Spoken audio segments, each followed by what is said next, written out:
Hello, everybody. It's Saturday night at 10 o'clock, and this is Starfleet Tactical. I, as always, am Chris Weave. I'm here with TJ Cizadlo this week and Rob Davidoff. And I don't have my video on because I am doing this flat on my back in my bed where the heating pad is that is keeping my kidney stone from causing me intense amounts of pain. So, unfortunately, the compromises must be made.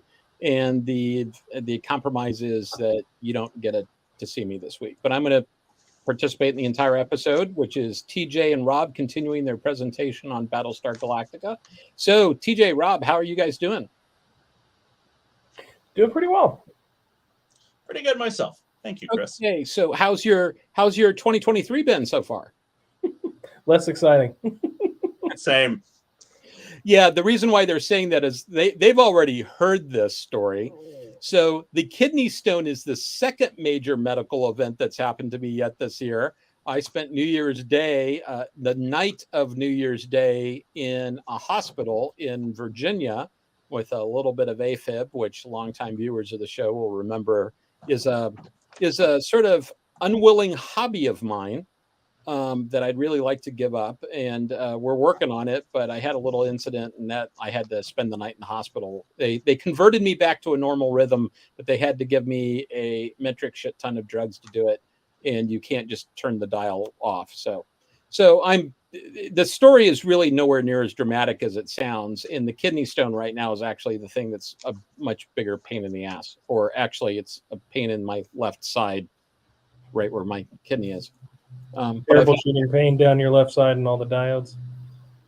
Yeah, it's sort of kind of staying in one place most of the time. But I have had a CAT scan. I've had my first CAT scan of the year. So there was clearly something there that I missed. So, but well, to make you feel better, we have prepared a book report about people having a much worse time than you are. You prepared? Okay. That's true. That's true. You mean the presentation we're going to talk about? Yes. Yeah, that is true. That is true. So, Dustin asks, "Where's Alec this week?" Alec sometimes visits the show, but he doesn't do it on a regular basis. This started off as one of his COVID projects, but as things sort of started ramping up again, I think he's been busy doing other things, and so he kind of turned it over to Pat Doyle and I. I don't know where Pat is right now, other than I think Pat is. So Pat did some flying this week. And this was his first night back after being gone for like 4 nights. And so I think he and his wife decided that they were going to have just a nice, quiet evening at home and enjoy each other's company. So I think that's what's going on there. So, but Pat will be back later. We need to sync up our schedules and stuff like that. And everything I told you about what the schedule looks like has the possibility of changing because I've got some medical stuff going on. I know that at the very least, at some point, I get to go spend 3 days in the hospital while they spin me up on a new drug. They just have to monitor you. So it's going to be 3 really boring days in the hospital with absolutely nothing going on other than occasionally they come in and do an EKG on me. But in any event, I will try to let you guys know what the schedule is the second that I know what the schedule is. So let's see. I guess, are you guys ready, or should we launch this? Yeah, let's go. Yeah. Okay, so this is part 2 of the battles of Battlestar Galactica. I think you have a subtitle, TJ? Yeah, the subtitle for tonight is In the Time of Pegasus. Okay. Standard boilerplate. I don't talk for anybody, even myself. This is now my 7th time on Starfleet Tactical, and from what I can tell, this puts me well ahead of anybody whose last names are not Weave or Davidoff. I post on Mastodon at TJ_Cizadlo at mastodon.social. Battlestar Galactica is a property of its owners. who are not me or my co-author. And I forgot last time, I'd like to throw a special thanks out to my friends Fong and you Silly for being there to bounce ideas off of. What was integral in making this presentation. Next slide. Boilerplate for me, Rob Davidoff. Nothing I say should be interpreted as me speaking for any organization I work for or am an employee of, past, present, or future. I'm informed this is my 5th time guesting, and I remain officially here as moral support, despite some people having suspicions I may have actually contributed. Your contributions were critical, Rob. Next slide. We're going to be outlining space combat in the show, which, broadly speaking, the whole set of presentations covers from the miniseries through Daybreak. For this episode, what we're doing, we're covering, it's right in front of me. Pegasus through Lay Down Your Burdens, most of Lay Down Your Burdens, Part 2, and Razor. We're going to address dealing with the colonial situation, differs from that in the Ragtag Fleet. We're actually going to touch on the Hero, Razor, and the Plan problems this time. Nothing we say should change your enjoyment of the show. Images taken from the home video releases may contain spoilers for all of NBSG. Next slide, please. A couple points to get into this before we get into night 2 here. Correction on the Viper counts. Battlestar Wiki's 2006 version, which you can reach through the site's history function, and I'm not going into my long rant about lost content on the internet, but this is where it would go if I was going to. Includes a count of the Vipers from the miniseries through Pegasus. After Pegasus, it becomes much, much harder to identify how many Vipers are supposed to be on Galactica at any one time. 8 of the 39 launched Vipers seen at the Battle of Ragnar are lost.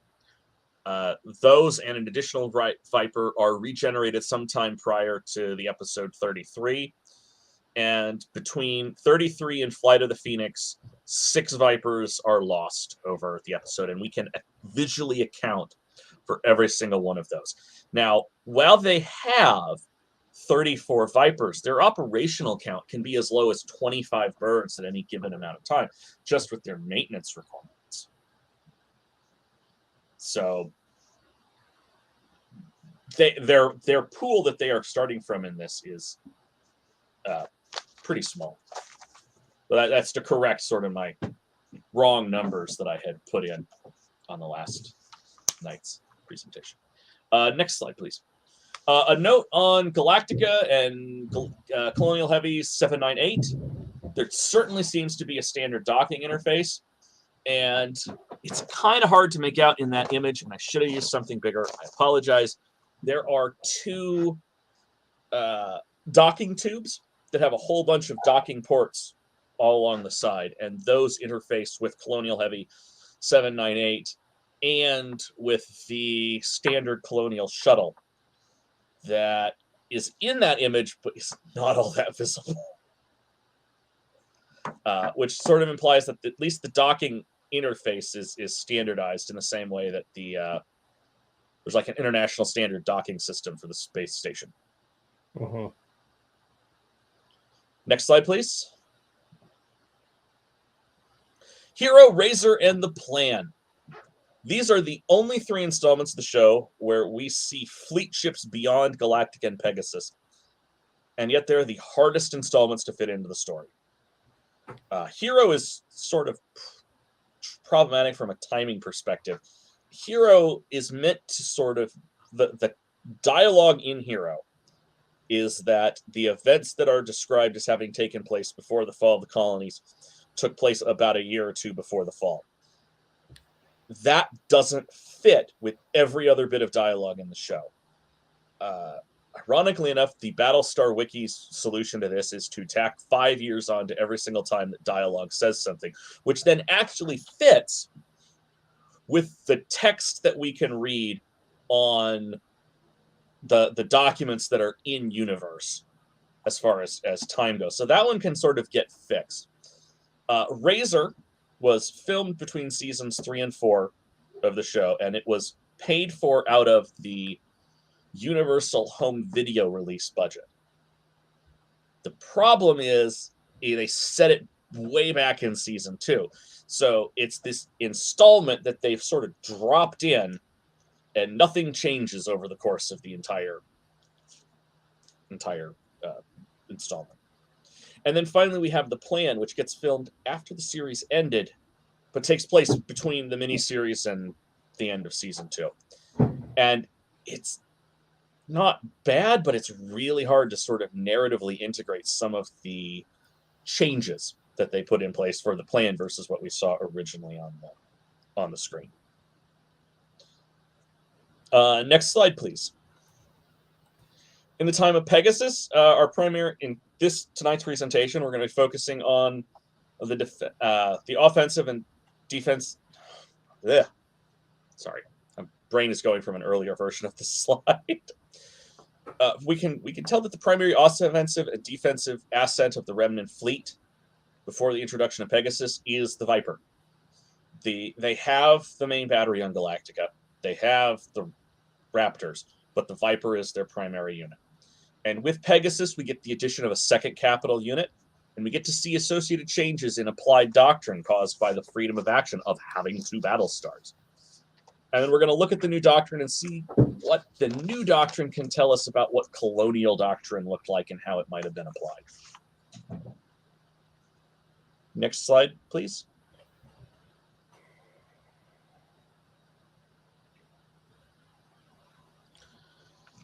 Pegasus, you might remember from night 1 that we're going to be using the extended editions wherever possible.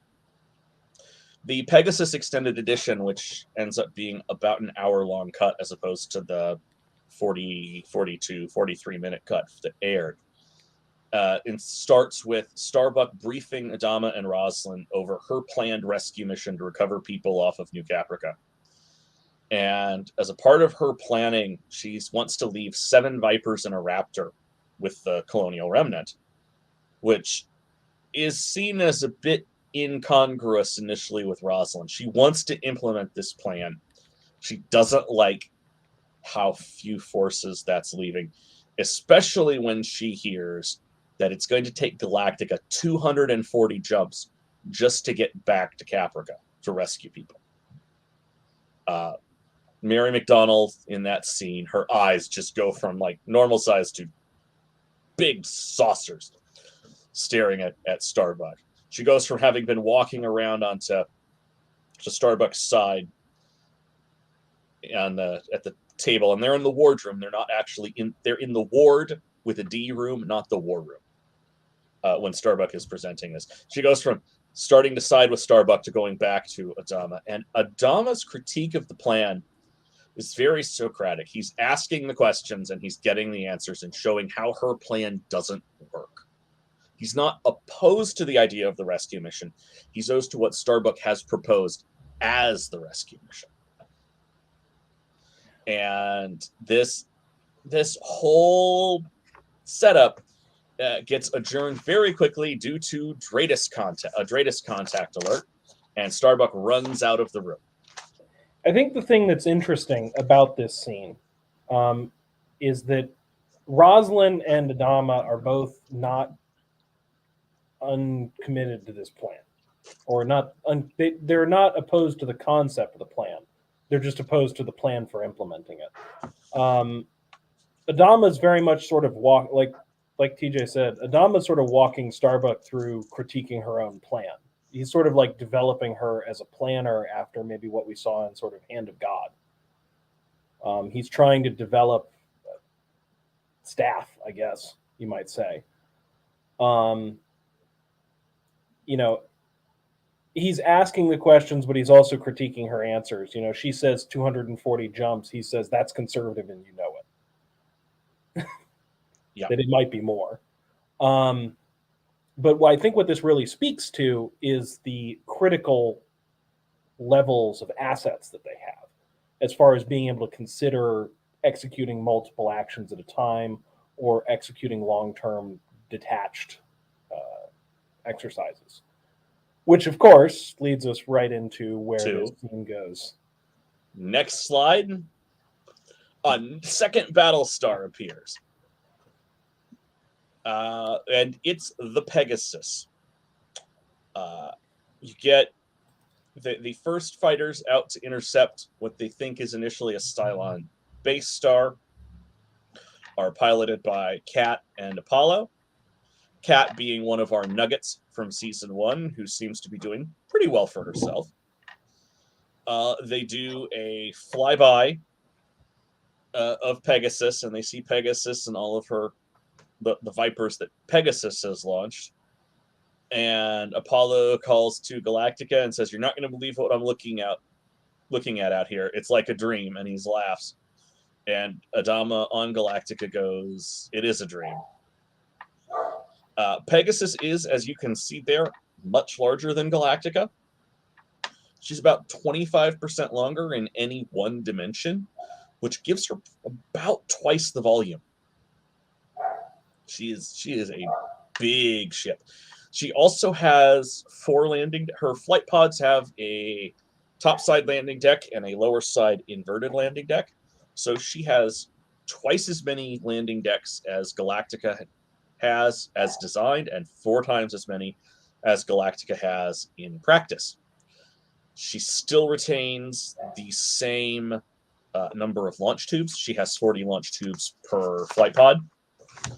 So perhaps this sort of indicates that she might, in fact, be more focused on being able to land all of her birds a lot faster than Galactica could, even if she's not carrying more birds or able to launch them any faster.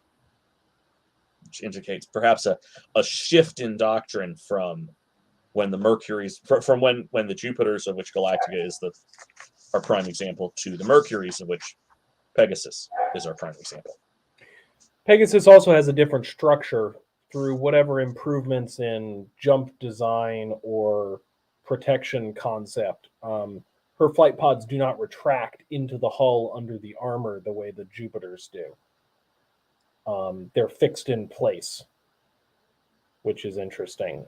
This allows her to jump and recover fighters as soon as she's jumped, and also recover fighters right up until the moment that she does jump. Whereas Galactica needs to retract her flight pods, which always sort of creates a race against time. Yeah, there's a real interesting thing here. This is really like a Midway class or a JFK class, both in timing and in terms of like differences. That this may reflect some frustrations with the Jupiters that they have encountered either during the war or in the peace since. Yep. And images are those side images are actually official renders from Zoic. I'm very thankful that the production house was kind enough to put those online for everybody. And again, you can see just how big the Battlestars are. That's a Nimitz class aircraft carrier, and it's shorter than the engine pods on Galactica. These are big ships, and even with 2,000 plus crew, they are still big ships. Next slide, please. Something to keep in mind about Pegasus. She's got 30 main battery turrets, 30 main battery turrets, each with 2 guns and 4 fixed mounts on her nose that are forward firing, versus Galactica, which only has 20 turrets. Pegasus's turrets are almost entirely located in that trench that runs along the sides of the alligator head and down the sides of the flight pods, which really sort of limits her sky arcs as opposed to Galactica. You get the distinct impression that Galactica has guns that can fire at just about anything, whereas Pegasus really doesn't. And I can touch on a theory behind that as we get into Resurrection Ship Part 2. There was a comment that managed to brainworm its way into my head in the last couple days that I'd like to express. Now, because Pegasus is limited firing arcs, it makes question potentially that on the fore-aft axis, perhaps the Mercuries are more capable of rolling rapidly, which would turn side-firing guns into dorsally and ventrally firing guns.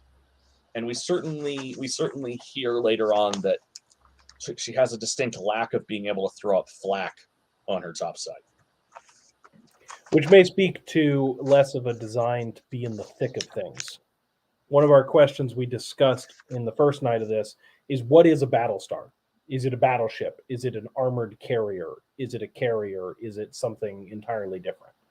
And we should actually have an answer for that by the end of tonight. But this is some evidence that it's notable that after the Jupiters, that Mercuries are much less of a ship designed to be right in the middle of it, shooting at everything around it. Yep. Next slide, please. When Pegasus shows up, it turns out she has been hunting the hunters. She has been chasing the Cylons that have been chasing Galactica, and the commander of Pegasus, Admiral Kane, decides that she's going to try and get ahead of the Cylons, and she does, and they encounter Galactica, and it's this nice, happy initial reunion. And Kane very much is putting her stamp on, because Kane outranks Adama.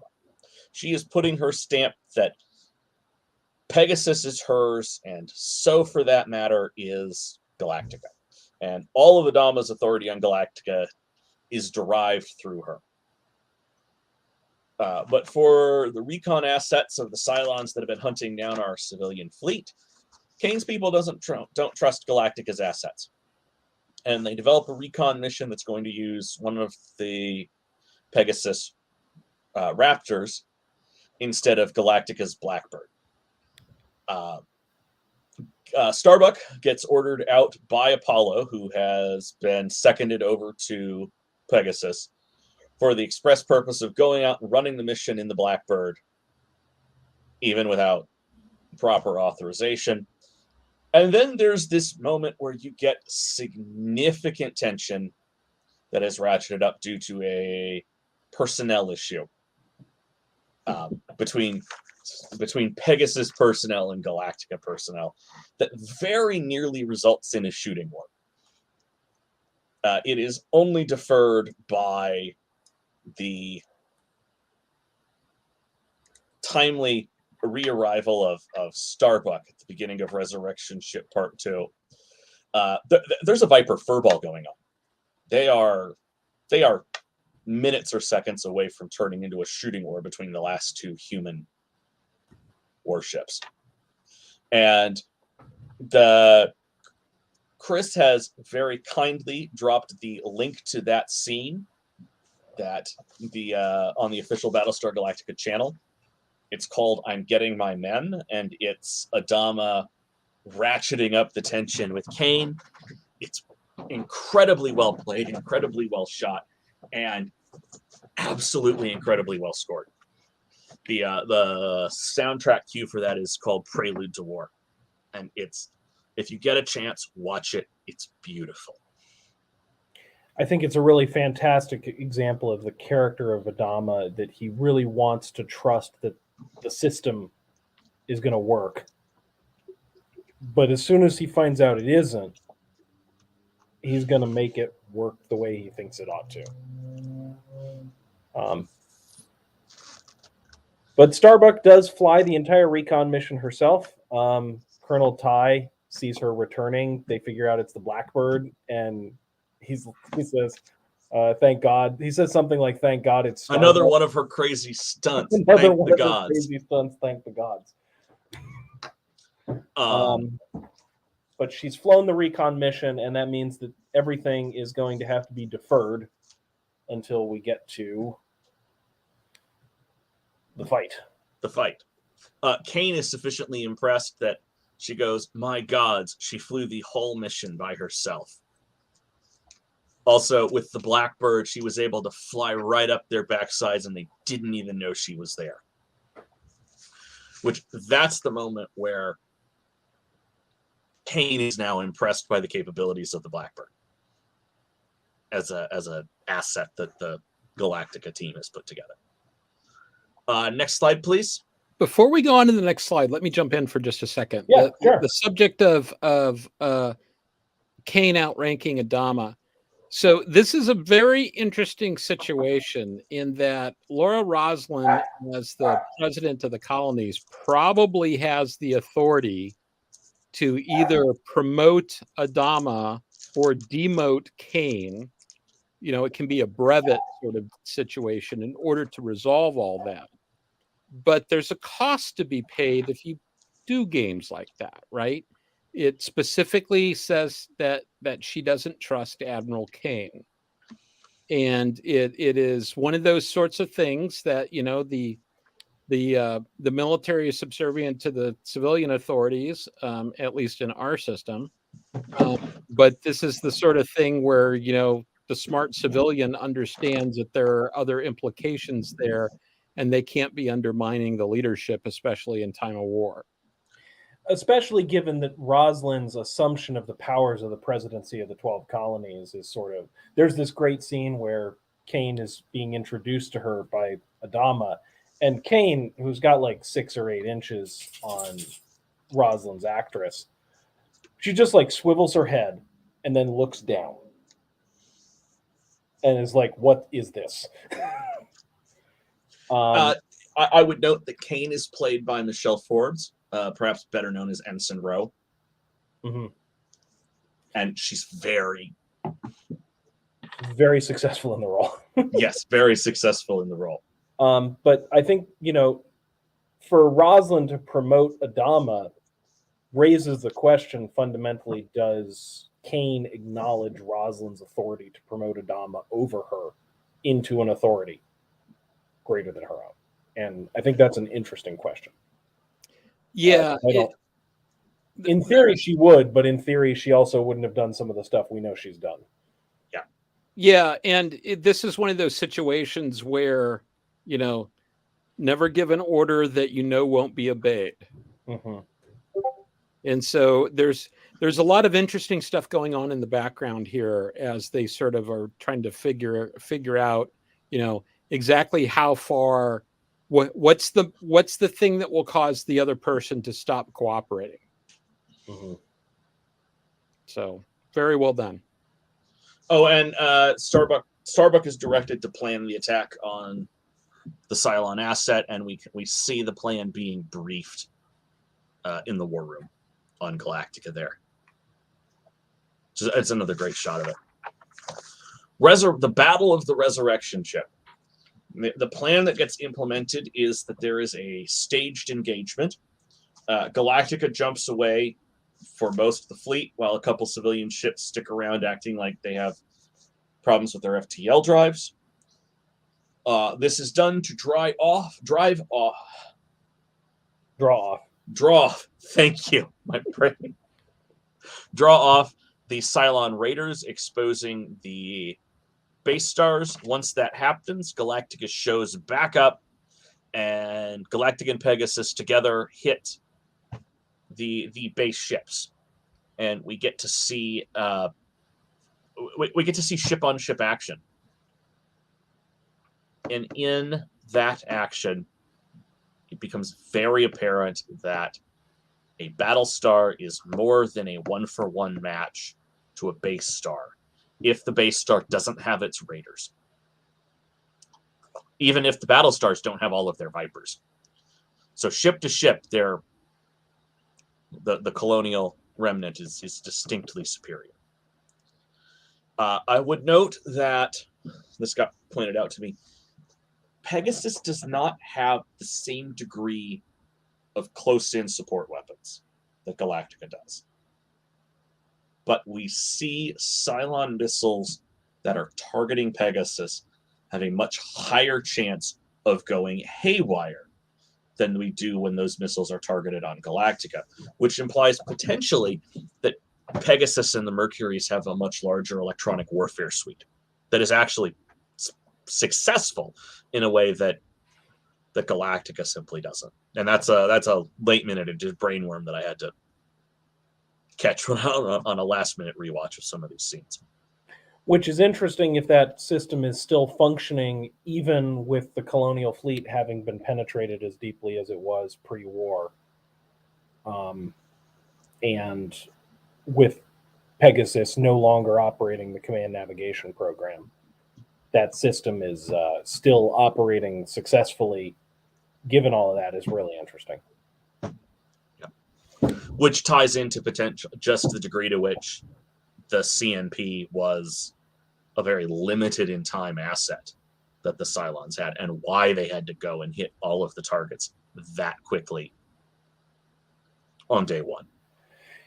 There's some interesting similarities here between the plan that Starbuck developed for Hand of God and the plan that gets developed here for Resurrection Ship, as far as the use of civilian assets and Galactica as, or civilian assets and a single Battlestar as a sink for enemy power to open up an opportunity for the next slide, which is sort of interesting. Is that an asset in the, is that something that is part of formalism of colonial doctrine pre-war, or is this part of remnant fleet doctrine because they've got like 6 people planning any given thing? Yeah. Next slide, please. And while this is going on, the Blackbird has been sent in to knock out the Resurrection Ship's FTL. We covered what the Resurrection Ship was in night 1. Which, with FTL knocked out, the Vipers from Pegasus and Galactica, and it's described as being all of their attack wings, are tasked with the Resurrection Ship's destruction. And while this happens, then the Battlestars are settling in for their 2-on-2 engagement. I would note that the Cylons base stars stick around even after the Resurrection Ship's FTL has been knocked out, but they don't send more assets in. Now, maybe they didn't have enough more assets that were close, but you'd think they might have had another base star or 2 within jump range, given that they have as long of a jump range as they apparently have.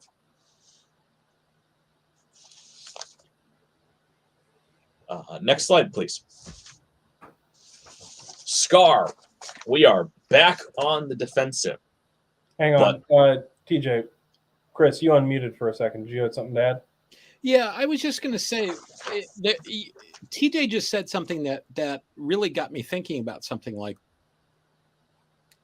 how big is the Cylon military, and what else do they have to do with their time?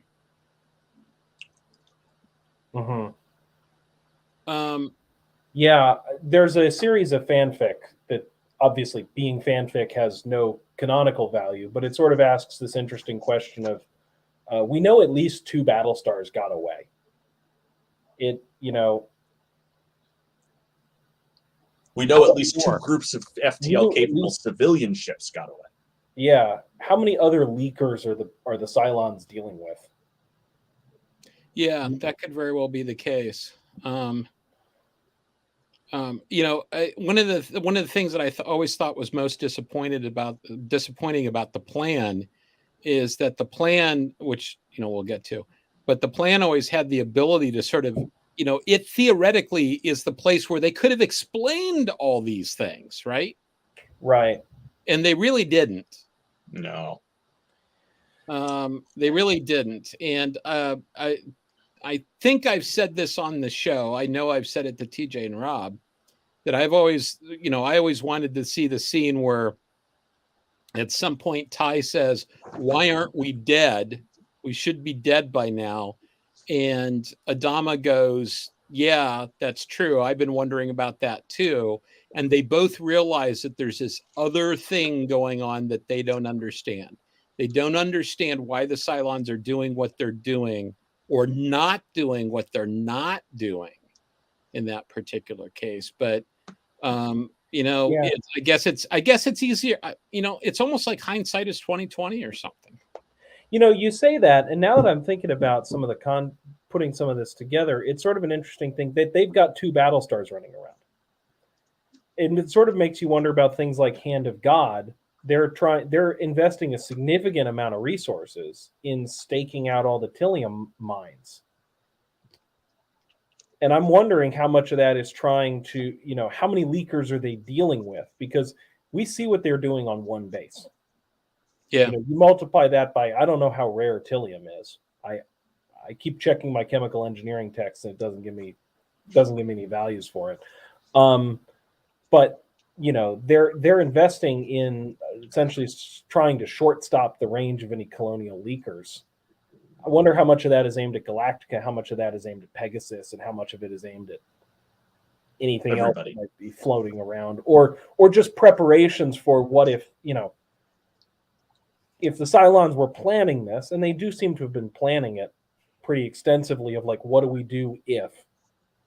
They may have been staking those out extensively in advance, both for resupply of their forward forces as well as to prevent any leakers, without knowing it's going to be Galactica or Pegasus or Triton or whatever Battlestars might end up floating around. They may just be trying to make sure that they're prepared to stop them. Wright tells me that it's slightly less than unobtainium, so I'll go cross-reference that. Which unobtainium is the question? Corium or Avatarium? I think those are mostly isotopic variations, but that's true. All right, back to the defensive. Back to the defensive with Scar. Admiral Kane is killed at the end of Resurrection Ship Part 2 by a Cylon that gets loose on her ship and then manages to escape her ship. This means that Adama is now in charge of both ships, and he has been promoted to Admiral. He will remain Admiral for the rest of the series.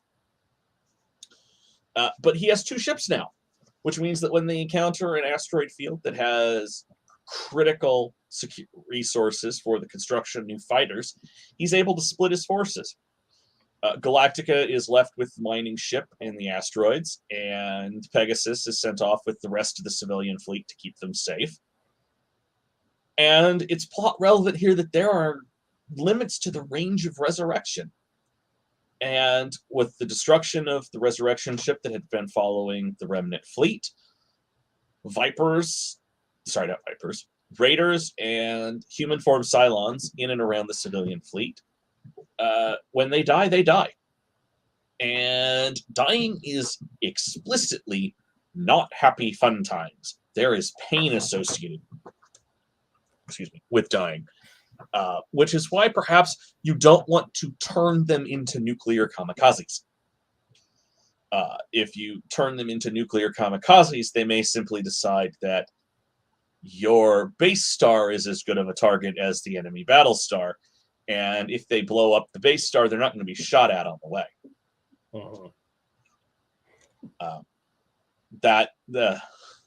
I recently was able to watch some of the high def shots, and it's really hard to see, but there are 2 Vipers reflected in Scar's sensor eye there. The quality of the CGI holds up really, really well. It's fascinating that this is unrelated to the subject of the presentation, but talking about the quality of the CGI, it's fascinating comparing the effects work here to the fact that this effects work today is almost as old as the effects work in the 1977 show was when this show premiered. And it's amazing how much better it holds up to us looking back on it today than the 1977 effects looked to the people watching this for the first time. I would note also the information on Cylon Resurrection comes from Sharon, the pregnant Cylon defector. And at this point, Starbuck, who had a relationship with Boomer, who was also a Sharon, distinctly has some friendship, but is very cautious of the pregnant Sharon. It is very much pumping her for information, and is using Sharon's memories of a friendship with Starbuck for her own gain at this point. It's some excellent character acting on the part of both Grace Park and Katie Sackhoff. Would be next slide then, please. The Captain's Hand, also known as the Battle of the Binary Star System.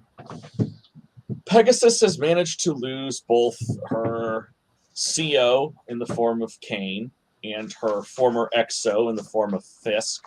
In Fisk's case, he got involved in the black market and got himself killed.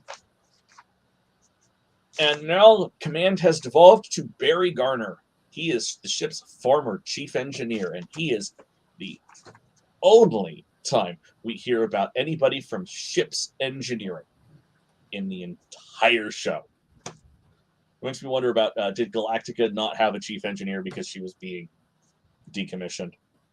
We see Tyrrell and his deck gang doing things that you'd normally think a chief engineer would be doing on the ship. There are a pair of Raptors that have gone missing. Adama orders Garner to do a recon to recover the Raptors. Garner breaks with Adama's orders, and he sends this entire ship, and it turns out it's a trap. And Pegasus gets hit with at least 2, possibly 3 nuclear weapons in this exchange.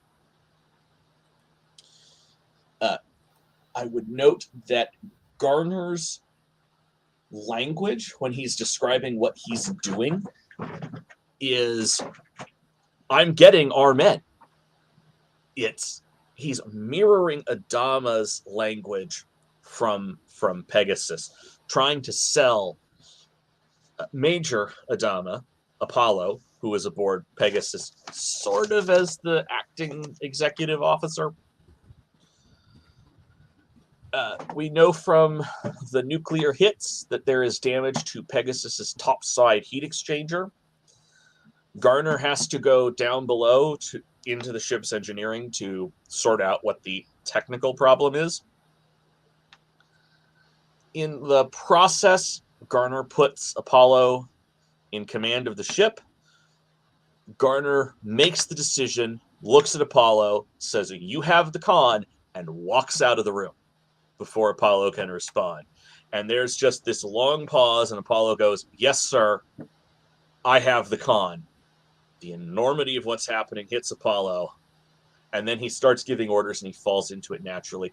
He orders his fighters to protect the ship's top side where they've been hit. He orders the ship rolled to protect the top side, and they're able to fight off a pair of Cylon base stars. And we can see there sort of at the tail end of the action, one of them is blown up through direct fire from Pegasus's main battery. So there's a few interesting things here. Pegasus takes a couple of direct nuclear hits, which certainly implies that that's part of the design concept for the armor. Even if that armor has been modified from whatever Galactica's armor scheme was, taking a direct nuclear hit or 2 is still got to be not enough to put the ship out of action. Especially since if you look, I think she's taking it basically on one of the arm attachment points, which you might expect to be perhaps a little more fragile. More fragile. Yeah. We also see again that Pegasus and the Mercuries are effectively intending the fighter complement to help act as part of the close-in weapons systems for engaging incoming missiles. That the air group is an integral part of a Mercury class's ability to defend itself and therefore to give it the capability to engage offensively. Yeah. Which we'll get into in our third night on this. Yeah. So there's an actual historical precedent in the United States Navy for the ranking officer saying, "I've got to go save the ship from sinking," and turning it over to somebody else. In that particular case,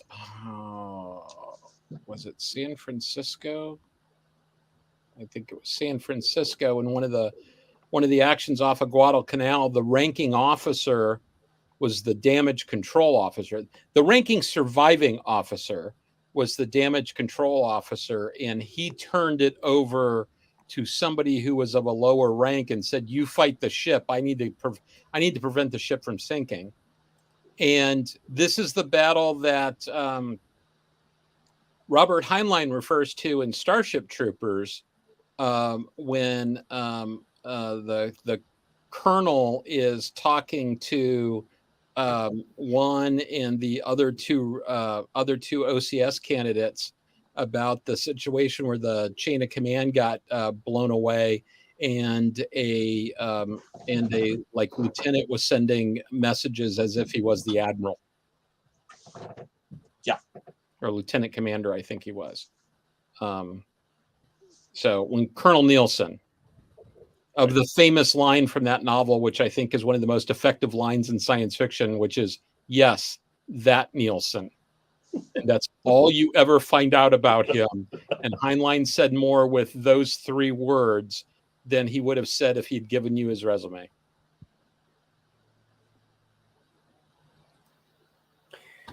All right. Dustin D asked a question: why does Battlestar post series and the game post 2000 not have energy or gravimetric based shields?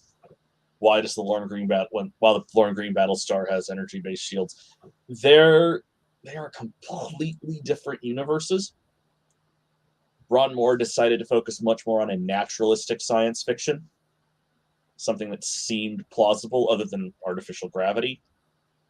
Artificial gravity, FTL, and Tilium, which Tilium has a fuel density somewhere between that of fission and fusion. So fundamentally, the answer is the art team made a decision. Yep.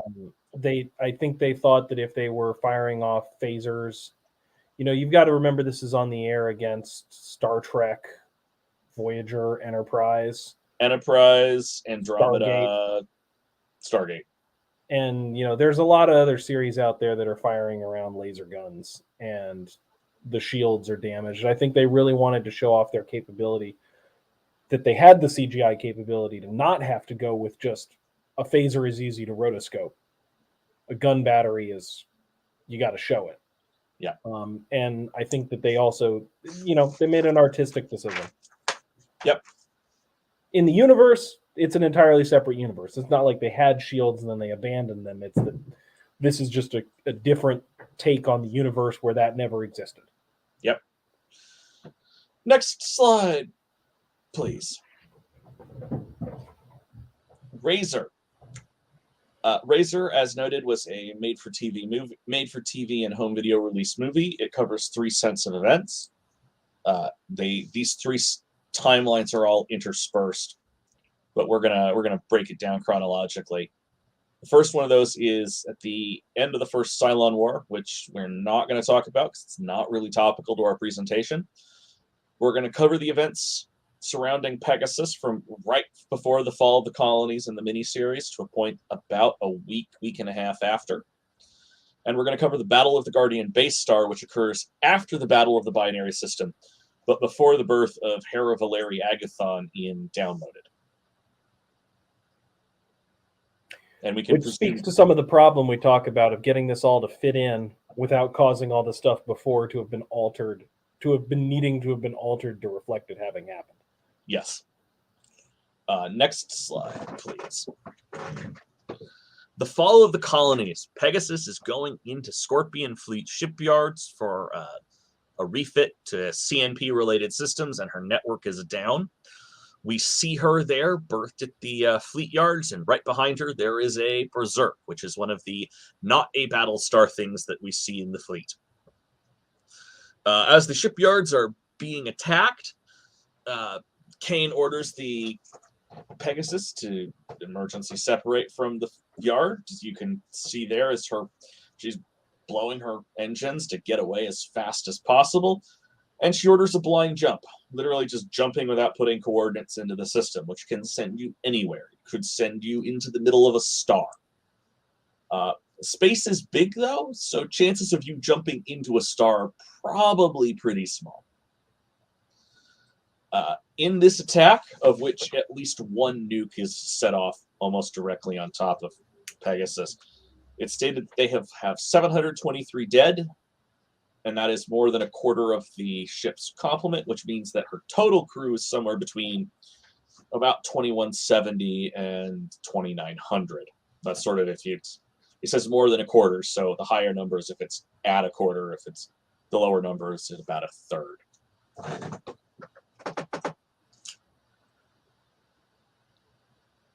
Next slide, please. It takes Pegasus about 2 days to get all of her systems back online.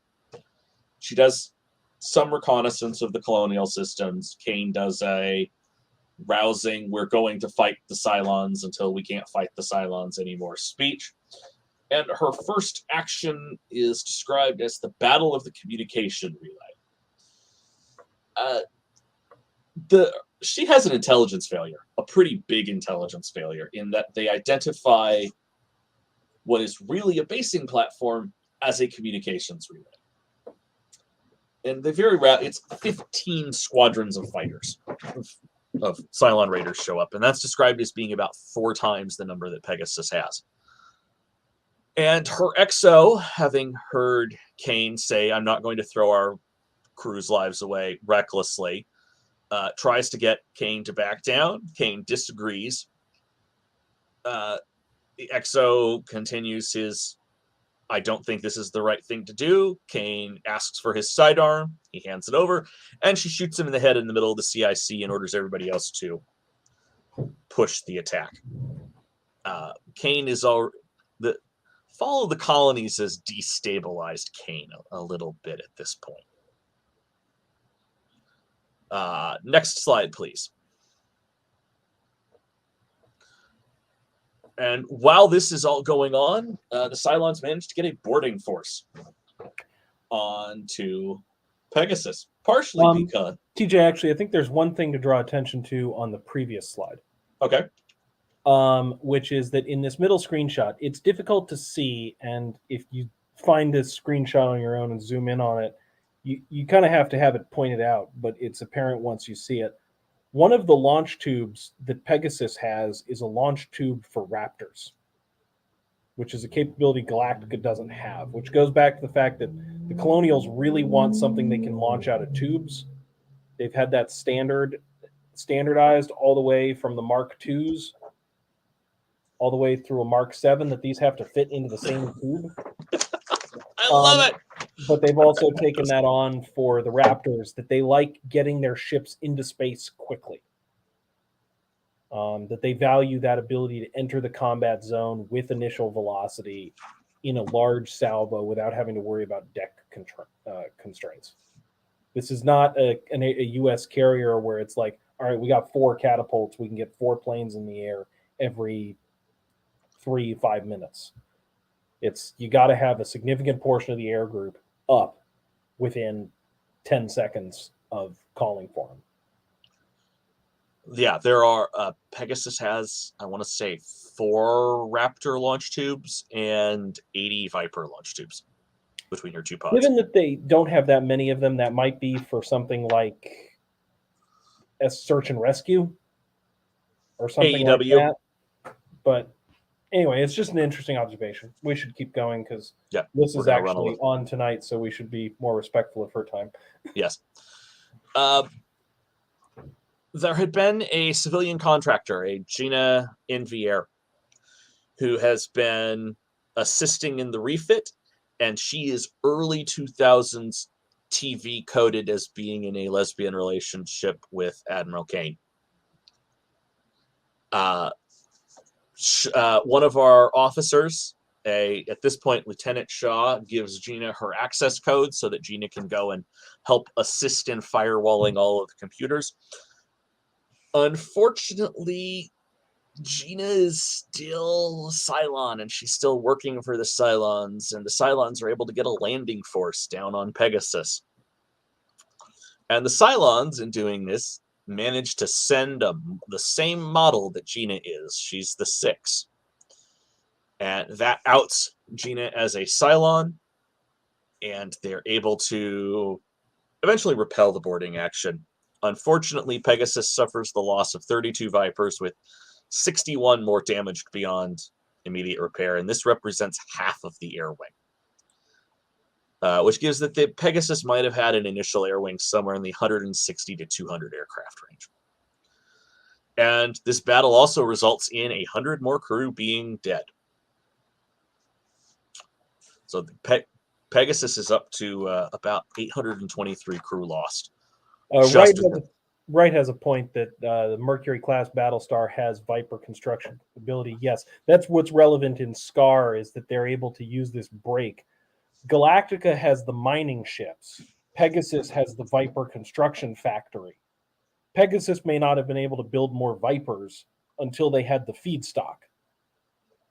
Galactica has the feedstock, but doesn't have, one, the time to hang around and protect a spot to do the work, and two, they don't have a lot of processing ability. So while they can turn final product into something like Blackbird, they can't fill in that middle step of getting from like, all right, we've got a big block of 80-20, or we've got a big block of 60-61 aluminum, to we've got the parts to make an engine or whatever.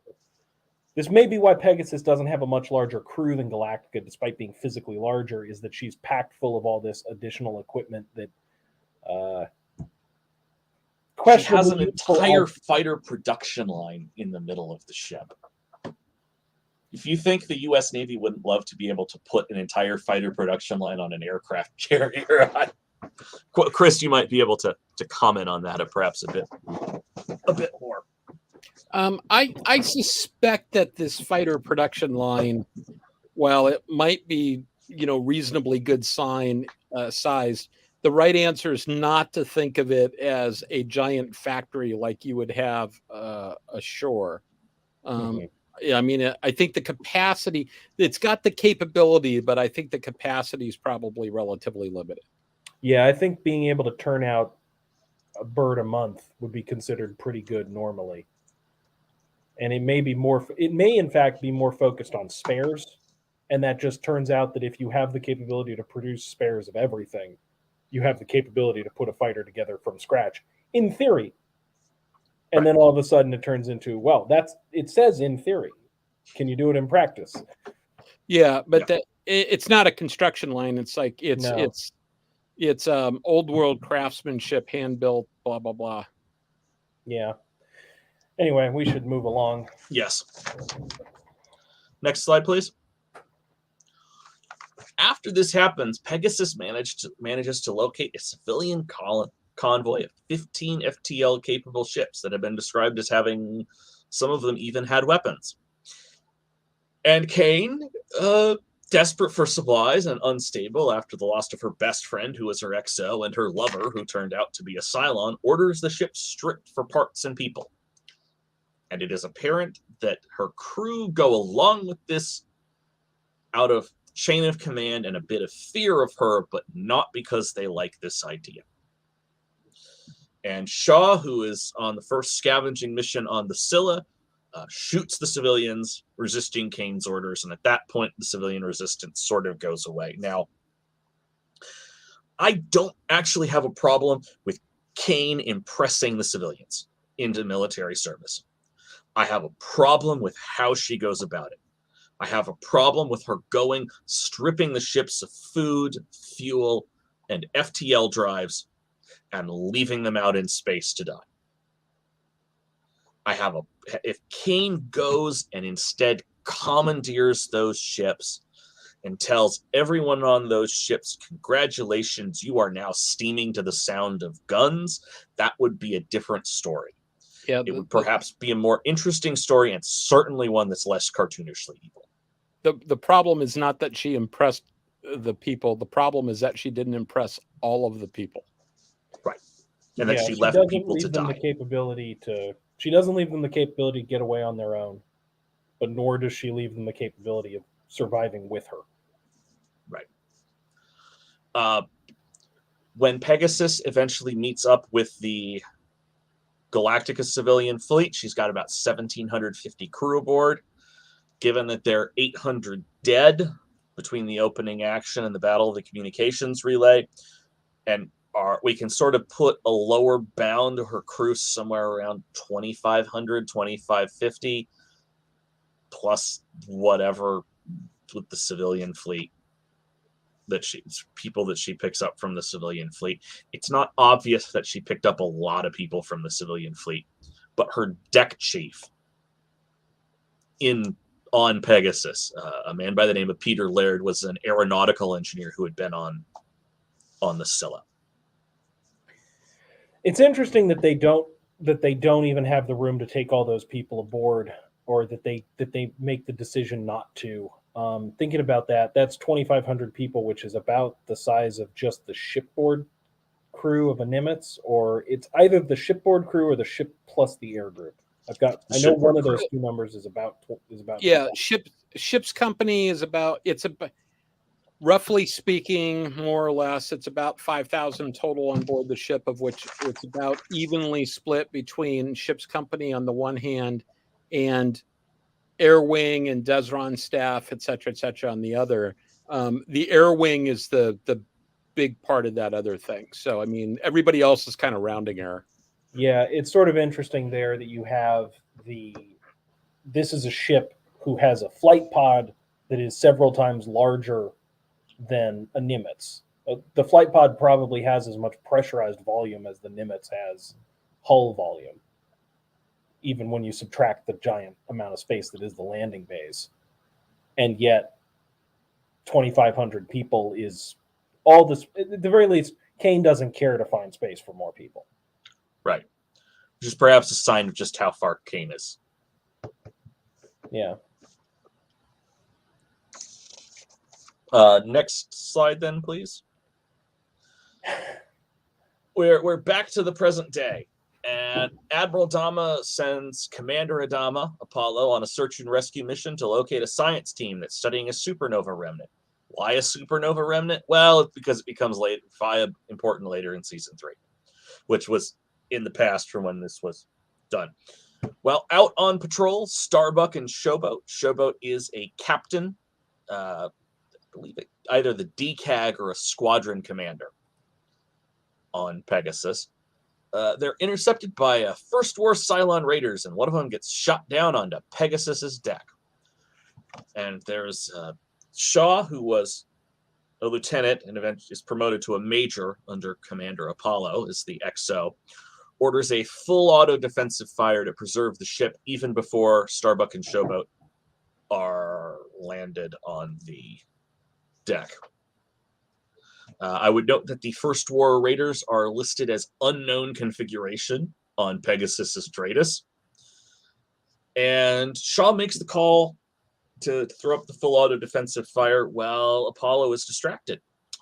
But Apollo notes that that was the right call, even if it could have resulted in the loss of 2 of the top pilots in the civilian fleet.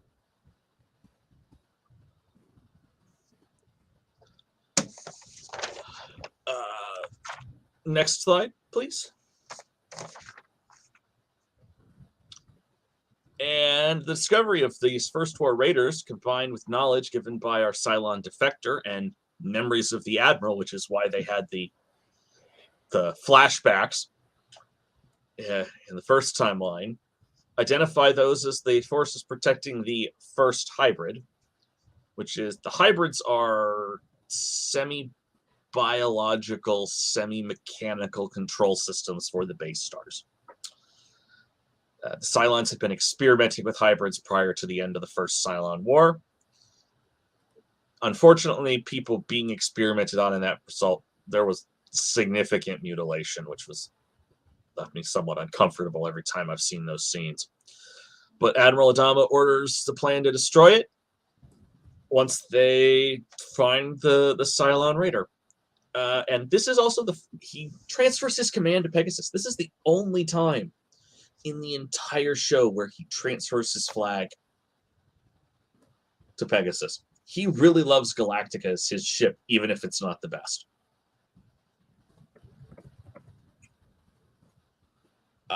Next slide, please.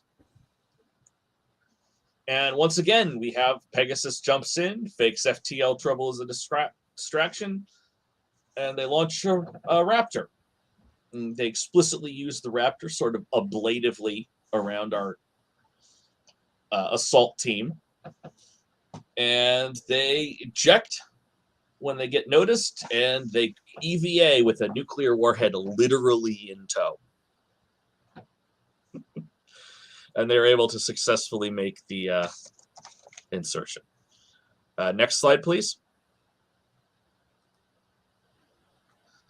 The insertion team is able to locate the crew of the missing Raptor, find them mutilated in the same way. When the nuclear warhead is destroyed, Commander Adama orders a nuclear missile strike ordered or prepared. Fortunately, the insertion team is able to rig the device to be initiated on site. Shaw stays behind. Everybody else gets evacuated. The Raptor and the first hybrid and its Guardian base star are destroyed. And that's how you wrap everything up from this whole plot without actually impacting what got filmed later in Season 2 and Season 3. Next slide, please. And we come to the first part of Lay Down Your Burdens, parts 1 and 2. We're finally going to launch the SAR mission to Caprica. And technology and intelligence make it possible to conduct this deep SAR raid without having to send an entire Battlestar. The organic Cylon computers from the Heavy Raiders, combined with our Cylon defector, who believes that at this point the Admiral and the President have ordered the death of her child. She is still convinced that they are going to help do this SAR mission. They successfully pull it off because with the Cylon computers, you're able to do the flight back to Caprica in 10 jumps as opposed to over 200, which indicates that it's computing technology that is the limit to safe jump distance, not the physical parameters of the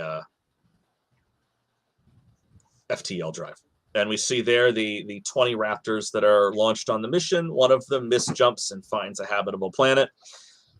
And another one goes and manages to jump into a mountain on the last jump down into Caprica. They jump from some distance away from Caprica down into the atmosphere, into a valley as they're approaching for the recovery. And Starbuck and her team are successfully able to recover some number of people. I don't remember. I don't remember how many. How many really isn't relevant. But it's showing the degree to which the computational abilities determine how far you can jump and where that red line is. I mean, that's a factor of over 20 in jump capability.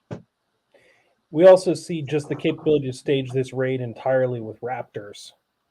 Some of that may come from needing less endurance. You know, if you did this with Galactica, or if you did this with Raptors with 240 jumps, they might be able to do the jumps, but they might not have enough fuel and air to do that extended to do that many jumps solo. So they might be why you need the Battlestar to do it. So it's interesting here. We see that Starbuck has been developing this plan she's been working on it maybe since she got back from Caprica several months before the start of before Pegasus. There's a bit of a time jump that's in there if you look at the way the timeline hashes out. And now finally things have calmed down enough that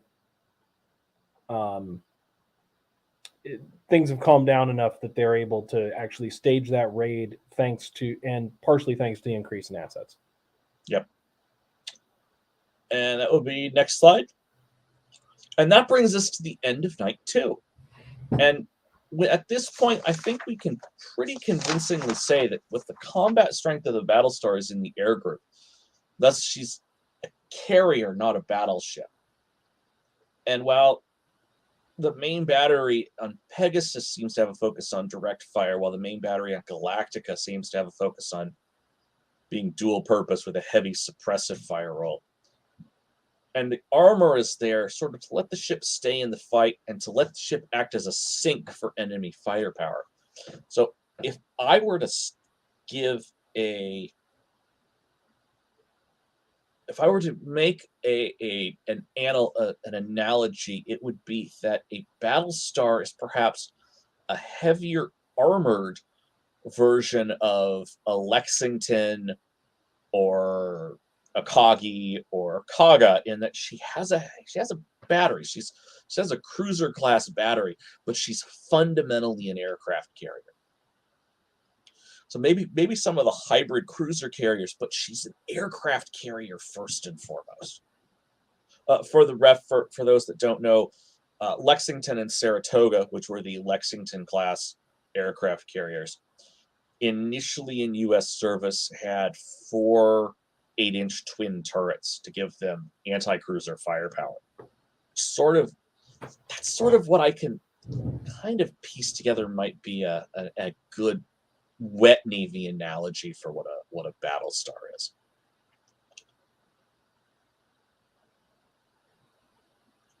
Rob, I remember you having something to say on this, or am I misremembering? I forget if it was here. I don't. I'm sure it'll come to me if we can put it in the next night. Chris, do you have anything on that analogy?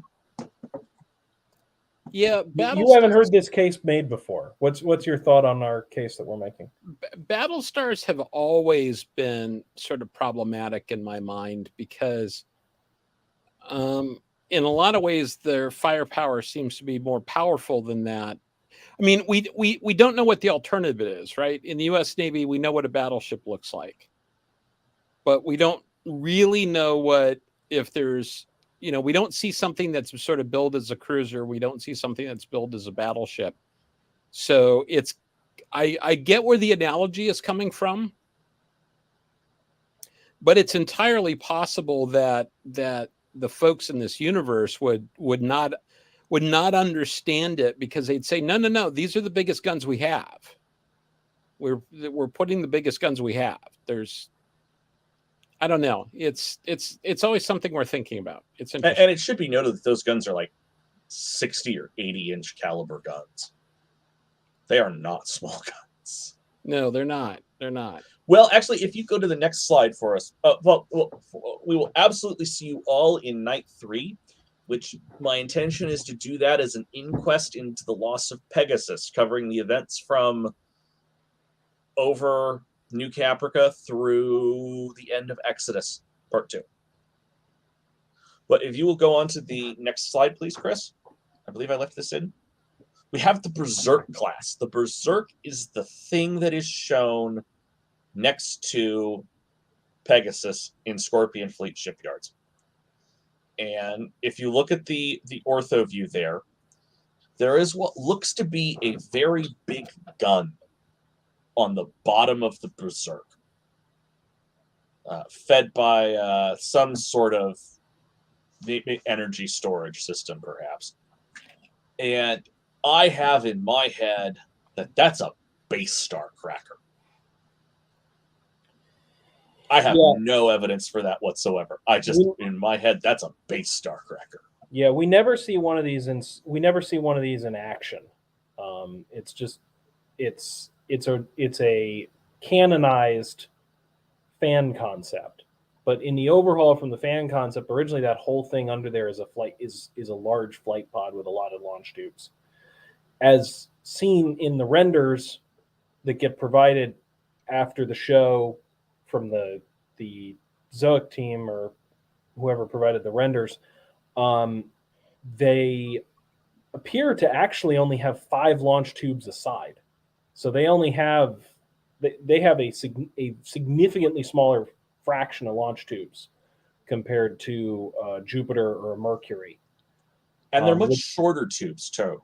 Yeah, the way they're positioned, they kind of have to be shorter to make sense inside of the ship, which means that possibly they're not really focused as much around an air group, and that means they're maybe focused more on missile or that big gun for killing base stars and doing other roles. It's a smaller ship. We see it compared to Pegasus. It's a smaller ship, but it may be designed around a more substantial offensive capability. as far as direct engagement. Yeah. And I believe that wraps us up for the end of night 2 and what should have been night 3. And Lissa, I apologize, but we're only about 15 minutes over. For us, it's practically finishing early. So, all right. That was fantastic. Thank you very much for coming on the show. Thanks for having us. Thank you for having us. Thank you for everybody in the audience. It's always, there are some people that say this is their favorite night of the week. It's kind of my favorite night of the week too, because I like doing this stuff. And we're going to continue doing this for the foreseeable future. And we'll figure out exactly what's going on for next week, because there's a few things we have to sort of nail down. And with the sort of annoying medical stuff I've got going on, that has the potential to throw a monkey wrench into it all. But, in general, we're going to be around. So that having been said, thank you very much and have a good evening, everybody, and live long and prosper. Peace and long life.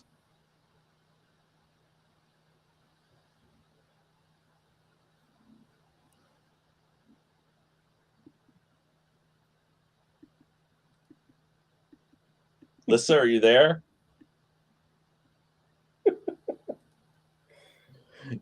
Go ahead and take us out, Lissa.